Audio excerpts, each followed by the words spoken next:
তরিকুল ভাই কথা বলে পড়ে গেল, it's in the year of 65, 1965। বাপদেরও জন্ম হয়নি কারো, এখানে যারা আছে। ও আমি ভুলে গেছি আজকে অনুষ্ঠানের সম্মানিত অনেকেই আছে চেয়ারে বসে ডায়াসে। আমার ভালোবাসা, শ্রদ্ধা, সম্মান তাদের জন্য। আর আমার ব্রাইট নাতনি নাতি যারা আছে এখন নতুন মেডিকেল কলেজে ঢুকেছে, তাদেরকে, তাদের গর্বিত পিতামাতাকে এবং সকল স্তরের faculties of Jessore medical college and the physician of Jessore.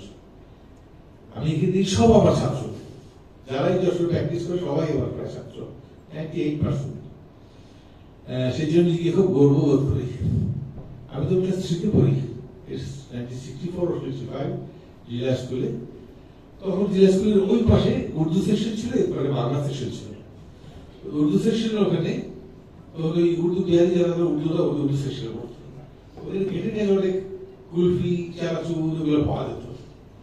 কারণ যেহেতু স্বাস্থ্যটা এরকম, নিজে ন্যাচারালি ছোটবেলা থেকে খাদ্যের প্রতি একটু দুর্বলতা ছিল, নিশ্চয়ই তোমরা বুঝতে পারছো।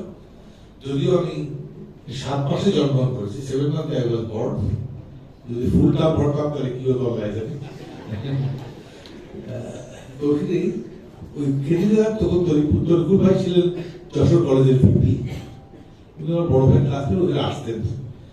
এসে ওই কি খাবি, এটা খাওয়াতে বলে, এই তুই যে এত দুষ্টু, বড় হলে কি হবি, ডাক্তার হস না, তুই এত চঞ্চল পারবি না। আমার সে কথা বলে পড়ে গেছিল।